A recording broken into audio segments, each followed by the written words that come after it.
لما جميع لدينا محضرون وآيات لهم الأرض الميتة أحييناها وأخرجنا منها حبا فمنه يأكلون وجعلنا فيها جنة من نخيل وعناب وفجرنا فيها من العيون ليأكل من ثمره وما عملته أيديهم أفلا يشكرون سبحان الذي خلق الأزواج كلها مما تنبت الأرض من أنفسهم ومما لا يعلمون وآيات لهم الليل نسلك منه النهار فإذا هم مظلمون والشمس تجري لمستقر لها ذلك تقدير العزيز العليم القمر قدرناه منازل حتى عاد كالعرجون القديم لا الشمس ينبغي لها أن تدرك القمر ولا الليل سابق النهار كل في فلك يسبحون وآيات لهم أن حملنا ذريتهم في الفلك المشحون وخلقنا لهم من مثله ما يركبون وإن نشاء نغرقهم فلا شريك لهم ولا ينقذون إلا رحمة منا ومتاعا إلى حين وإذا قيل لهم اتقوا ما بين أيديكم وخلفكم لعلكم ترحمون ما تأتيهم من آيات ربهم إلا كانوا عنها معرضين وإذا قيل لهم أنفقوا مما رزقكم الله قال الذين كفروا للذين آمنوا أنطعم من لو يشاء الله أطعمه إن أنتم إلا في ضلال مبين আরেকটি পবিত্র এবং ফজিলতপূর্ণ রাত আমাদের জীবন থেকে হারিয়ে গেল। আল্লাহর কাছে অনেক অনেক শুকরিয়া আদায় করছি যে এই মহান পবিত্র রাতে মন খুলে আল্লাহর দরবারে মুনাজাত করতে পেরেছি, মনের কথাগুলো আল্লাহর কাছে প্রেরণ করতে পেরেছি, তার জন্য অনেক অনেক শুকরিয়া। আল্লাহ যদি আবার হায়াতে বেঁচে রাখেন তাহলে এই রাতটা পাবো, আর না হলে কিন্তু নয়। তো কথায় বলে না, সুযোগ থাকতে সদ্ব্যবহার করো। সুযোগ কিন্তু আল্লাহ সব সময় আপনাকে দিবে না। তাই বলছি, যতক্ষণ আমরা বেঁচে আছি আসুন আমরা সবাই কাজের ফাঁকে ফাঁকে আল্লাহর ইবাদত বন্দেগীতে মশগুল করি, তাহলে আপনার কাজটাও হয়ে যাবে, ইবাদতটাও হয়ে যাবে, আল্লাহ তাআলা খুশি হবে, আপনার কাছে অনেক ভালো লাগবে। হ্যালো এভরিওয়ান, আসসালামু আলাইকুম।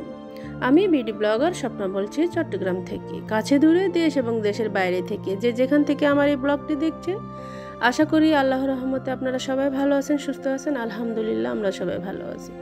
এই যে তেলটি দেখছেন, এটা কিন্তু স্কিনের জন্য অনেক ভালো, অলিভ অয়েল। এটা আমি ব্যবহার করি, তো এটা কিন্তু আসলে অনেক ভালো। তো যাই হোক, আমার এই ব্লগটি আরও একটু ডেট পিছিয়ে গিয়েছে, তার জন্য আপনাদের কাছে সরি চেয়ে নিচ্ছি। তো আসলে সবে বরাতের সময় আমার এই ভিডিওটি ছাড়ার কথা ছিল, কিন্তু না, আমি আগে আল্লাহর কাজ করব, তারপরে বাকি সমস্ত কাজ। বেঁচে থাকলে আরও অনেক ভিডিও দিতে পারবো, কিন্তু আল্লাহর কাছে যে প্রার্থনা করে এই সুযোগ আর পাবো না। কথা বলতে বলতে আমি আমার এই যে ড্রয়িং রুমটা কিন্তু এই যে একটু নতুন করে সাজিয়ে নিলাম। তো যেহেতু রোজা একেবারে চলে এসেছে, তো একটু যে ক্লিন করে নিয়েছি আমি অফ ক্যামেরাতে। যদি এগুলো দেখাতে চাই তাহলে কিন্তু ব্লগটি অনেক বড় হয়ে যাবে। আর ছোপার উপরে কিন্তু আমি কাপড় দিয়ে দিয়েছি, কারণ এতে করে ছোপাটা অনেক ভালো থাকবে, ময়লা হবে না। কাভারটা আমার নেওয়া হয়নি, যখন নিব অবশ্যই আপনাদের সঙ্গে শেয়ার করব। আর এখানে একটু একটু কিন্তু আমি পরিবর্তন করেছি, যেমন গাছ দিয়েছি, তো হালকা পাতলা পরিবর্তন করেছি।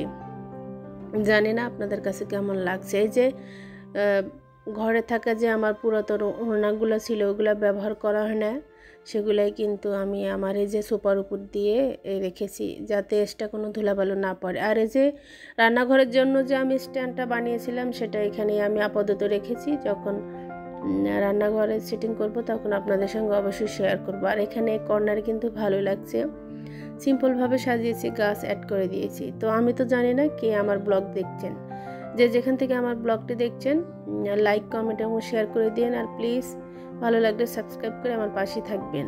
আমার হাজব্যান্ড কিছু বাজার সদা এনেছিল, তো সেগুলো একটু শেয়ার করে দিলাম। এই যে গাজর এনেছে, বেগুনি করার জন্য বেগুন এনেছে। বেগুনটা কিভাবে প্রসেস করব অবশ্যই আপনাদের সঙ্গে শেয়ার করব। আর এটা ছিল সবে বরাত রাতের একটি ব্লগ। তো বিকেলবেলা যে বাজারগুলো এনেছিল সেগুলো শেয়ার করছি। তো মুরগিটা আমি কেটে নিয়েছি, দেখেন কতগুলো ডিম ছিল। আর কিছু আমি রান্না করব, আর কিছু আমি একটু ফ্রিজের মধ্যে রাখবো। পুরোটা রান্না করলে আসলে আমরা বেশি আসলে কোনো কিছু ভালো না। আর দেখেন ডিম, তো আপনাদের সঙ্গে শেয়ার করলাম কতগুলো ডিম, একটা ওই যে বাটির মধ্যে রেখেছি আর একটা বাইরে। আসলে ভালো লাগে না এরকম ডিম দেখতে। যাই হোক, রান্না করব, সবজি রান্না করব আর এই যে চিকেনটা রান্না করব, কারণ যেহেতু ইবাদত বন্দেগী করা হবে, আরও রান্না করব, হালুয়া করা হবে, সেজন্য বেশি কিছু করব না, শুধু শুধু নষ্ট করে লাভ নেই।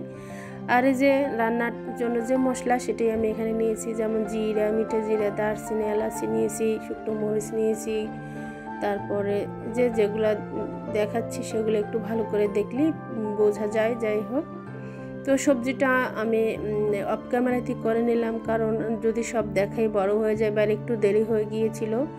বুঝতেই পারছেন সমস্ত কাজ তো নিজে করতে হয়, সেজন্য কিন্তু মানে তাড়াহুড়া করে আমি করছিলাম।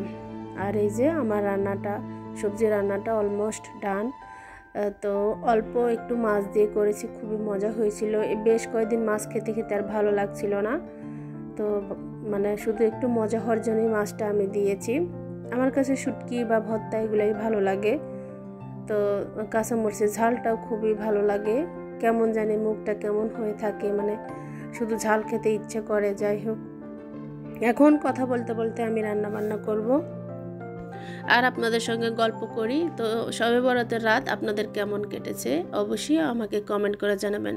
আমার প্রিয় আপু এবং ভাইয়েরা, আপনাদের সুন্দর সুন্দর কমেন্ট আমাকে আরেকটি নতুন কন্টেন্ট বানাতে সাহায্য করে, আর আমি মানে উৎসাহ পাই আরেকটি ভিডিও তৈরি করতে। আপনাদের সবার প্রতি রইল অনেক দোয়া এবং মন থেকে অনেক অনেক ভালোবাসা। আপনাদের সুন্দর সুন্দর কমেন্ট, আর কার কমেন্টের কথা বলবো, সবার জন্যই অন্তর থেকে অনেক দোয়া রইল, কারণ সবাই ভালো আমাকে বাসেন বিদেই কমেন্ট করেন।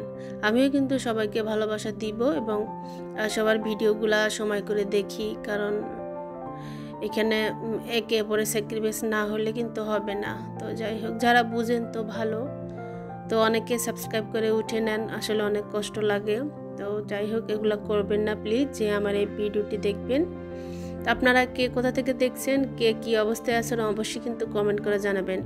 আর এই যে আমি এখন এই যে হালুয়া করব, দুধটা আমি আগে থেকেই চিনি, লবণ আর এই যে মশলাপাতি দিয়ে ভালোভাবে ফুটিয়ে নিয়েছিলাম। তারপরে এখন আমি সুজি দিব। তো আমার কাছে একটু পাতলা হালুয়াই ভালো লাগে, কিন্তু পরবর্তীতে ঠিকই কিন্তু ঘন হয়ে যায়। যাই হোক, আর হালুয়া, গাজরের হালুয়া বানিয়েছিলাম। আর এই যে এটা যেহেতু কি একটা চিকেন বলে, নামটা আমি ভুলে গিয়েছি। যাই হোক, ভালো করে কিন্তু কষিয়ে নিতে হবে। তো যত ভালোভাবে কষানো যাবে তত কিন্তু খেতে অনেক মজা হবে। আর আমি সরিষার তেল, 2 রকমের তেল দিয়েছিলাম। আলুটা আমি অফ ক্যামেরাতে ভেজে নিয়েছিলাম। তো রাঁধুনিও কিন্তু আমি দিয়েছিলাম। এর মধ্যে মশলাপাতি একটু বেশি করে দিতে হবে, আদা বাটা একটু বেশি করে দিতে হবে। এই চিকেনগুলো একটু শক্ত টাইপের হয়, তবে আমি ভালো করে কষানো করেছিলাম। আমার এই রেসিপিটা খুবই মজা হয়েছিল। আর এই যে ঝোলটা একটু ঘন হওয়ার জন্য আমি একটু সিমের বিচি অ্যাড করে দিলাম। আর এই যে আমার হালুয়াটা দেখেন কত সুন্দর হয়েছে। আর গাজরের হালুয়াটার উপরে আমি একটু বাদাম মিক্স করে দিয়েছি। যাই হোক, এখন আমি একটু গরম মশলা এখানে দিয়ে দিব। আর আলহামদুলিল্লাহ, আমার প্রত্যেকটা রান্না খুবই সুস্বাদু হয়েছিল। তো আপনাদের কাছে আমার ব্লগগুলো কেমন লাগে অবশ্যই কিন্তু কমেন্ট করে জানাবেন। যাই হোক, পবিত্র রাত, তো এই রাতে কিন্তু মন খুলে আল্লাহর কাছে প্রার্থনা করেছি। অনেক অনেক ভালো লেগেছে আমার কাছে। আবার মনের মধ্যে একটা ভয়ও চলে এসেছে, কারণ মাস বছর কিভাবে যে দ্রুত চলে যাচ্ছে। মনে হয় সব সময় যে এই বুঝি এখন মারা যাব বা হায়াতগুলো শেষ হয়ে যাচ্ছে। তো আল্লাহর কাজ তো কোনো কিছু করতে পারছি না, মনের মধ্যে সবসময় একটা ভয় তাড়া করে। তো এত সুন্দর করে সাজানো গোছানো সংসার, মানে কখন যে ডাক পড়ে, মানে এগুলা ভাবলে না আমার মাঝে মধ্যে খুবই খারাপ লাগে। তো যাই হোক, আমার আলহামদুলিল্লাহ রান্নাবান্না সব কিছু হয়ে গিয়েছে। আর আমার হাজব্যান্ড, আমার ছেলে মেয়ে ওরা গোসল করেছে, ওদেরকে আমি খাবারগুলো সার্ভ করে দিব। আর আমি গোসল করে তারপর নামাজ কালাম আদায় করে তারপরে খেয়ে নিব। যাই হোক, মাশাল্লাহ আমার রান্নাবান্না এখানে হালুয়া করেছি 2 রকম, আর আমি রুমালি পরোটা বানাবো রাতের বেলা। তো এখন যেহেতু সময় নাই সেজন্য করি নাই। তো চাউলের রুটি আমার হাজব্যান্ড তত লাইক করে না, সেজন্য বানানো হয়নি। তবে আমার কাছে ভালো লাগে, আসলে আমরা দুইজন দুরকম। যাই হোক, তো এখন আমার হাজব্যান্ড খাচ্ছে। আমি বললাম যে কেমন হয়েছে, বলে মাশাআল্লাহ, তোমার হাতের রান্না তো সবসময় মজা হয়। তো ওর খুব ক্ষুধা লেগেছিল, তো ও খেয়ে নিচ্ছে। আর আমার ছেলে নামাজে গেছে, ও কিন্তু এখনো আসেনি। বললাম একসাথে খাওয়ার জন্য, আর ও বলে যে আমার খিদে লেগেছে, আমাকে খাবারটা দাও। তো সেই জন্যই দেওয়া। অনেক সময় হয় কি আমাকে বলে তুমি খেয়ে নাও, গোসল পরে করিও, কিন্তু না, আমার কাছে ভালো লাগে না। আর এটা ছিল বিকেলবেলা। এই যে রুমালি রুটি বানিয়েছি আমি, খুব সুন্দর সফট হয়েছিল। আর যে মাংসের তরকারি আছে, হালুয়া আছে, এগুলো দিয়ে আমরা আল্লাহর ইবাদত বন্দেগী করার পর তো এগুলা যখন খিদা লাগবে তো খেয়ে নিব। যাই হোক, ভিডিওর একেবারে শেষ পর্যায়ে চলে এসেছি। সবার সুস্বাস্থ্য কামনা করে আমি এখানে রাখবো। দেখা হবে, কথা হবে নেক্সট কোনো ভিডিওতে। তো আমার জন্য দোয়া করবেন, সবার জন্য রইল অনেক অনেক দোয়া এবং ভালোবাসা। আর সবাই রোজার প্রস্তুতি নেবেন, সবাই রোজা রাখবেন। আর কে কেমন আছেন অবশ্যই আমাকে কমেন্টের মাধ্যমে জানাবেন। সবাই ভালো থাকবেন, সুস্থ থাকবেন। দেখা হবে নতুন কোনো দিনে, নতুন কোনো ভিডিওতে। তো আজকের মতো এ পর্যন্ত। আল্লাহ হাফেজ, আসসালামু আলাইকুম, টেক কেয়ার, বাই বাই।